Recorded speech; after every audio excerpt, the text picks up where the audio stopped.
20번 직무평가 방법. 이것도 어렵지 않았죠? 이것도 어렵지 않았죠? 그러니까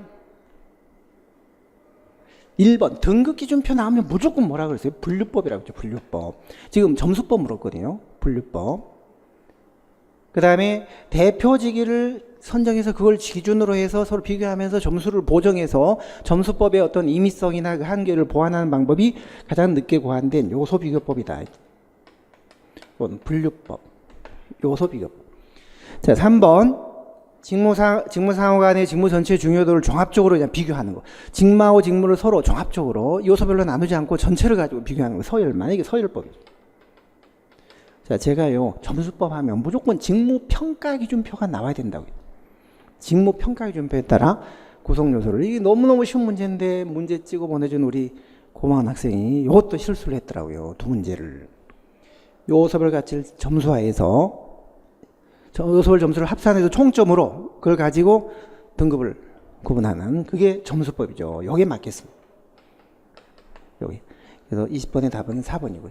자, 그래서 오늘 문제는 사실 이 두 문제 외에는요, 크게 어려운 문제가 없었어요. 그래서 다 맞아야 되고, 가장 바람직한 건 정말 실수한 학생들한테는 저도 너무 안타까운데, 이 두 문제 중에서도 한 문제 정도는 맞을 수가 있었고요. 그러니까 95점 정도 아니면 실수 정말 안 하고, 다 정확하게 접근을 했다면 만점을 맞거나 하나 정도 실수했으면 95점이 나와야 되는데 한두 개씩 실수를 해서 85점. 그런데 보통 아무리 문제가 이렇게 쉬워도 실수를 전혀 안 하고 그렇게 하기는 힘들어요. 그런 사람도 있지만, 그래서 오늘 시험은 제가 볼 때는 85점이나 90점 정도면은 오늘 학기야 국가직 최종 합격생들 부처 배치 상담할 때 보니까요, 행정학을 65점 받고도 합격한 학생이 있긴 있더라고요. 물론 높은 등수는 아니지만 그런데 보통 합격생들의 오늘 쭉 이렇게 최근 상담에서 물어보면 행정학 몇 점 맞았니? 물어보면 대부분 90점, 85점 그 선이 많아요. 만점도 물론 있지만 85점, 90점 정도면 고득점을 한 거니까 너무 상심 마시고 결과를 겸허하게 기다려 보시고요.